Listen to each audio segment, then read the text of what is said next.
On 13th Street in Murfreesboro sits a small but essential part of the community. There are a lot of afternoons that you come in, and it's not just a thrift store, it's a community center. Bernita Ward has spent years giving Open Hands Thrift Shop a family feel, offering customers unconditional support. She's always helping people, no matter who they are and where they come from.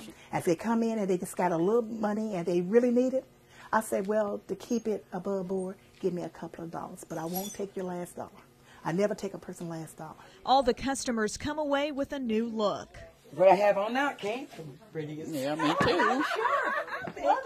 She also gives to the Jackson County Public Defender's Office, getting proper clothing for those who are incarcerated and ready for trial. Oh, I have been in contact with Nita for the last 20 years, who has helped me at the last second in getting our people dressed for court. While the amount of people in need grows, financial donations are down. The doors are ready to shut if we don't find support and subsistence for this endeavor. Frank Ward and the shop's board members say, if anything, the store needs to expand to meet the area's needs. They hope community members consider the meaning behind their shop's name, Open Hands.